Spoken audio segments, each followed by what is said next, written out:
Gentlemen, this is the best factual, non-political breakdown of what happened with Bill Cosby and why. I'd like to give my thanks to Razor Fist and the Rageaholic. After multiple years and untold hours of televised propaganda, as I predicted virtually from the outset of this fucking farce, the Cosby case cratered.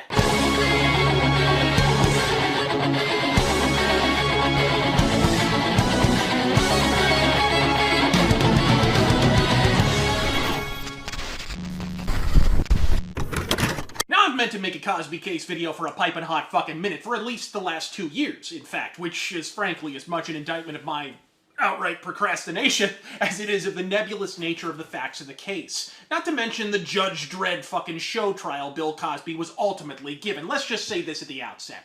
Everyone is entitled to a fair and impartial hearing. Well, everyone not named Derek Chauvin.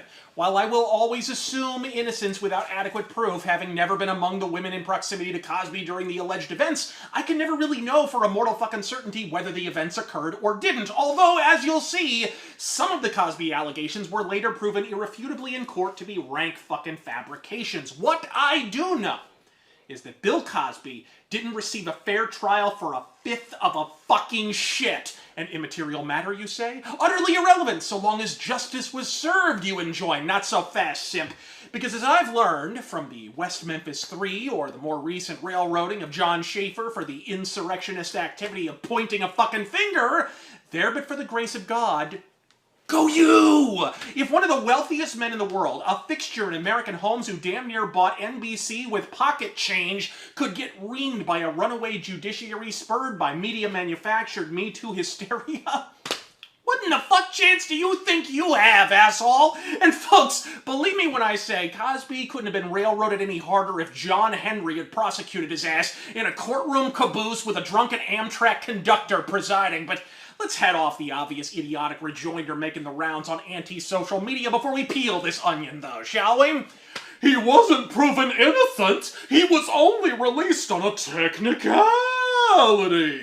So long as you don't count the first trial, which was so utterly incriminating and conclusive, the jury wound up more hung than Ron Jeremy. Yet in spite of obvious exculpatory evidence and an evidently tainted jury pool, the retrial went ahead, and this time, friends, the fix was well the fuck in. What's the technicality they claim tipped the entire apple cart exactly? Well, after Hannibal Buress's cancerously unfunny ass proffered his Bill Cosby is a racist remarks in a comedy special, touching off the initial dogpile of Pavlovian payola seekers, the original district attorney in the case investigated the first accuser's claims outright and thoroughly, and found them without motherfucking merit. And I'm not talking he suspected that bitch was lying on old Cosby, yo. I'm talking Tuesday comes before Wednesday, you weren't where you said you were and neither the fuck was he, time and fucking place, exculpatory evidence. In the first trial, the woman that they allowed to testify, it was based on a time frame, and apparently it went back, I believe, like to 1996, but when she testified,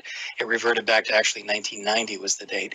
And then in the second trial, for whatever reason, he just went back to 1982. Well, the judge allowed women to come in to say they'd been improperly treated by Mr. Cosby, allegations that are, going back 30 years. Right. Allegations that were never made at the time, that were never, in my opinion, properly investigated.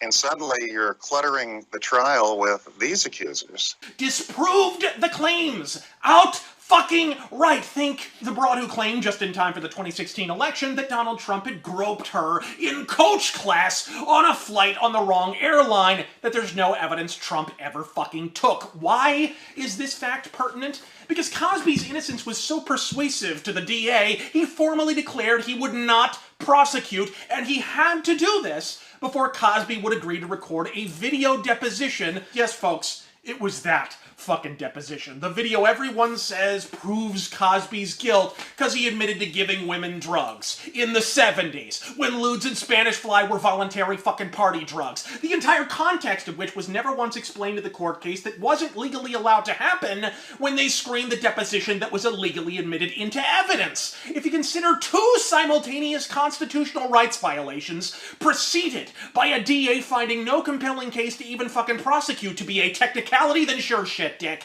He was released on a technicality. So what happened? Simple. Me Too motherfucking happened. Or rather, the prototypical strains of what would ultimately metastasize into Me Fucking Too. And the incumbent activist politics therein, might I add. To comprehend how Cosby went from cleared to riding the rails, you have to understand Philadelphia's perma-fucked political class. Here's the thing, folks. The DA who investigated and cleared Bill Cosby on the original accusation, he has to run for re-election like every other asshole under the yellow sun. In the earliest days of the controversy, when the Cosby accusations were only just transmogrifying into a revisionist SJW shitstorm, the DA faced a stiff fucking electoral challenge from a man who campaigned largely on a platform of cuffing Cosby. Still no cause for alarm, you say? Well, put yourself in those campaign ads and ask yourself again how much you'd appreciate the fucking gesture. That man, luckily, loses. Joy and rapture. Justice wins the day. Except that then, that man becomes the judge in Bill Cosby's butt-fucking trial. I defy you to make this shit up, folks. And I've been trying for 20 years death cases in Alabama. I handled a capital case in Mississippi. I've handled cases around the country. This was the most unfair trial from day one. I still can't believe this kind of stuff was allowed to go forward. The DA made an agreement with Mr. Cosby not to prosecute him, told his lawyers he has no Fifth Amendment privilege not to testify because I'm not going to come after him. I agree not to do this. And that DA has testified under oath that I agreed not to prosecute him. When that DA ran for district attorney, it was a very bitter contest with another opponent who turned out to be the judge in our case. So all of a sudden, the defense makes a motion to throw this case out because the DA at the time made an agreement not to prosecute. That DA testifies under oath, that's correct, I agreed not to prosecute him, and his old bitter political opponent, who's now the judge, says, I don't find him credible. Wow. So that's how everything begins. Utterly ridiculous. Yeah. Fortunately for the Honorable Judge Shitbag, a close personal friend and longtime political ally of his was soon to run for district attorney in the following election cycle. And if Judge Shitbag's campaign featured a light peppering of puddin' pops and promises of prosecuting Cosby, the new guy was wall-to-wall anti-Cosby lynch mob material. Tainted jury pool? Surely you jest! Promising that day one he would move forward with an all-new trial and prosecution, whether the previous prosecutor had signed a binding document saying no evidence was found and no trial could move forth, or not. So a judge who promised to prosecute Cosby presides over a trial prosecuted by his pal in direct contravention of a previous order not to fucking prosecute. By which point, he'd already recorded the infamous deposition that should be illegal and inadmissible, but given that everyone was arguing Cosby's guilt on goddamn Twitter is directly quoting from it these days, fucking obviously, it was admitted into evidence illegally anyway, in direct violation of his constitutional rights. What constitutional rights? Good goddamn question, talking head on the internet. Well, because the original DA said there was no case, Cosby was not afforded Fifth Amendment fucking protections against self-incrimination prior to its recording, in direct violation of the Constitution and nearly a half dozen other laws and court provisions. The deposition was entered into evidence and, in fact, became the apotheotic evidence in the entire titty fucking trial. The deposition that he was told he had to take because he wasn't being prosecuted is sealed. And then another judge decides to unseal it. Federal judge. Federal judge, exactly. And a federal court of appeals basically says the judge didn't act properly, but it's too late. So suddenly that deposition that was supposed to be sealed becomes evidence in the case. That's absurd. Beginning to see why this shit got tossed like a tampon applique? The previous DA, understandably pissed at the prosecution of a case he'd already investigated and fucking cleared, offered to testify in the case to explain what he'd discovered and why the women in question were not credible. The judge in the trial, who I'd remind you, had lost to this very same prosecutor in a previous election, declared him a hostile fucking witness and had him removed from court. What political motive? And if your nose is not yet keen to the scent of horse shit, perhaps the involvement of Gloria Allred will engage your olfactories. the same way she did for the Trump accusers who disappeared the minute after the election was over, and of course Michael Jackson's blackmailers, Gloria Allred was once again the great big red flying unfurling flag eternally atop Mount Money Grab. Atlanta Braves pitching coach Roger McDowell is accused of simulating sex with a baseball bat in front of children at a Braves-Giants game. The parents of the children hired attorney Gloria Allred, who held this press conference. We'll also be doing a little demonstration of exactly what the coach did. Wait, what? Wait. A demonstration? That's not a good idea. Aren't those the same girls? I'm no psychiatrist, but I have a feeling that this will remind these little girls of 2 days ago when that guy did it. Don't make them watch it again, Gloria Allred, please. I'm panicking for nothing. She's a lawyer. Of course she knows what she's doing. She'll figure out. I think Justin and I can demonstrate what was done with the baseball bat. Okay, so Justin, you want to come forward here? And why don't you put your fingers up the way he had them? Okay, so then it was like that. It was going like that. Is that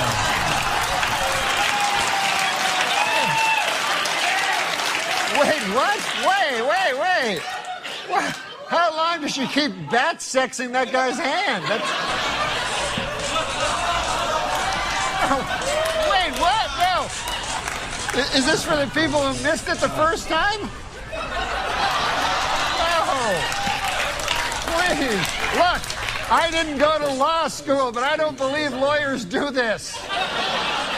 Now, throughout the trial and its Weimar German sequel, Cosby was often depicted in the press as quiet, evasive, withdrawn, as if he was ashamed or had something to hide, in some way uncertain, the implicit suggestion being that it was some kind of indicator of his underlying guilt. In truth, so committed was Cosby to his unflagging innocence, he was offered and rejected a plea to a lesser misdemeanor charge, sans jail time, that would have effectively swept the entire sad episode under the rug entirely.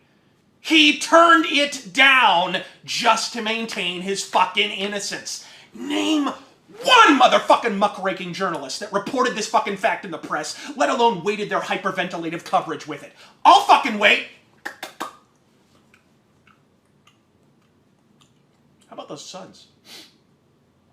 That's what I fucking thought. Oh, but they were goddamn giddy at the prospect of reporting unproven and often outright false hearsay, such as the since disproven allegation that Cosby, quote, joked about having committed the fictitious fucking crimes. Not only did I predict that it would be overturned, after I began hearing reports of the actual occurrences in the courtroom, I was frankly flabbergasted it wasn't declared a mistrial out fucking right.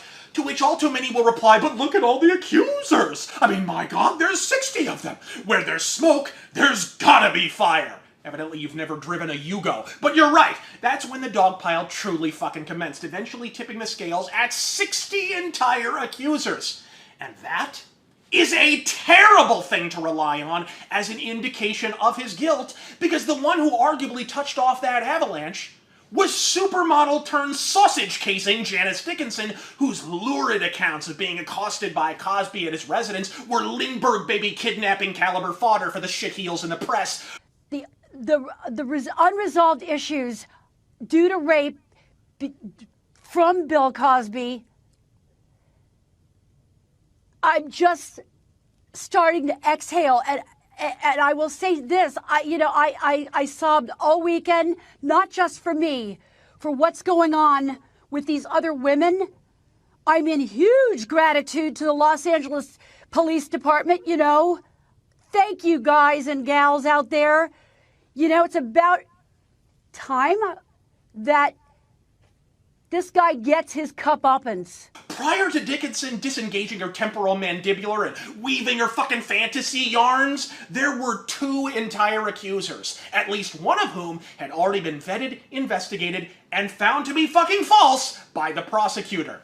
After Janice Dickinson, There were 60. Oh, and then I mentioned that Janice Dickinson, under cross-examination by bona fide attorney assassin Tom Mesereau, outright admitted to fabricating her fucking story to shield a fucking book that she then suckered some of you retards into actually buying, because that's kind of fucking important here. Because without Janice Dickinson, you're left with accuser number 1, who was thoroughly investigated and found to be incredulous by the previous DA.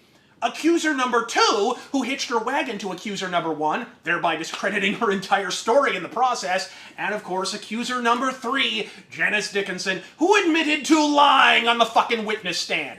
And the argument of the social media mongoloids is that because 57 other women then piled aboard the Blackmail Express after a celebrity made a knowingly and proven false accusation against Cosby and haphazardly attempted and failed to maintain that facade under oath, this somehow makes the case against him more fucking credible?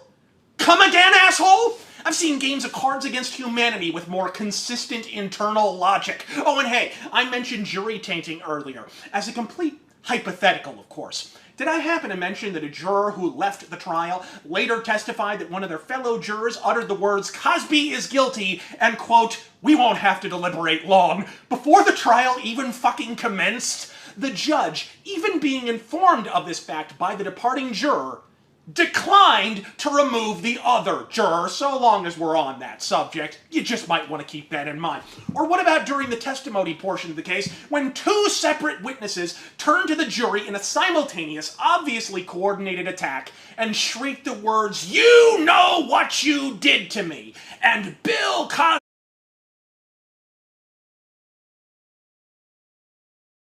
is a rapist, which in any other courtroom on planet Earth would end in an automatic mistrial or prejudicial conduct declaration, yet our good buddy, the judge, with zero socio-political motive, as we all know, refused to grant a fucking mistrial. And hey, let's rap about that judge, shall we? Unremittingly impartial, swinging-ass cat that he is. Turns out, his wife was up to her implants in the Me Too movement to the extent that she literally donated to a group that planned an anti-Cosby protest outside the courthouse her own husband was theoretically impartially weighing the fuck in on. Natch! Then there's the fact that the case itself was fucking illegal to begin with. No, not merely because the previous DA had promised not to prosecute due to a lack of evidence. Turns out the entire 3-ring shit show of a court case wasn't even filed in time, which under normal, sane, non-Philadelphia fucking circumstances would mean all accuser testimony would have to be discarded as inadmissible. There was a very valid defense that this case had not been filed in time.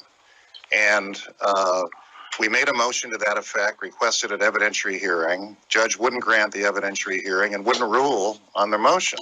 He said, "I'll send it to the jury." By law, he had a right to send the jury what is called a special interrogatory, where they would have to decide, did the prosecution prove beyond a reasonable doubt that this case was filed in time? Judge wouldn't do that. He read a jury instruction to the jury to the effect that they must find beyond a reasonable doubt that the prosecution timely filed the case, and never sent that instruction into the jury room. To skirt this technicality, the judge went ahead and skipped an evidentiary hearing, meaning virtually any accuser could clamber up to the bench, no matter how incredulous their accusations, sit on Santa's knee, and state their fucking case. Sight unseen, no vetting required, because everyone knows the statute of limitations is really more of a fucking suggestion. In Mr. Cosby's first trial, the trial judge allowed one additional accuser, not the main accuser, to testify against Mr. Cosby. That ended in a hung jury.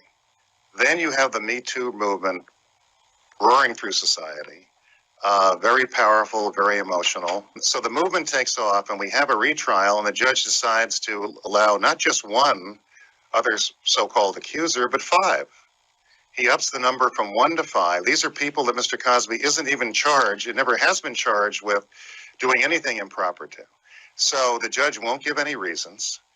He just decides to up the number from 1 to 5. If you can swallow all of that bubbling bullshit and still assert with a straight face that Cosby got even the beginnings of a fair trial, my congratulations on your commitment to the principle of your own crippling fucking stupidity. The justice system didn't convict this man. Justice wouldn't return this courtroom's calls. Judge Steve O'Neill had it barred from the fucking courtroom, in fact. Any members of the Razor Force who may be proximitous to this paralegal Punch and Judy show in Philadelphia, please, by the beard of Thor, get the front flippin' fuck out of there! I wouldn't trust Pennsylvania's perma-fuck court system to arbitrate a fucking kickball match. If Bill Cosby had no chance, God forbid you should find yourself at the mercy of this glorified fucking murder machine. You don't just need to fix some shit, Philly. You need Norm Abrams, Bob Vila, and the whole ass This Old House crew to tear this shit down to the foundation and erect it all over again. What a gut-busting goddamn farce. But what sends me in a spasmodic fits of rolling laughter is that a shocking number of you full red-pilled pissants who fancy yourselves so unstumpable, so undeviatingly attuned to the habitual deceptions of the Prov de Presse,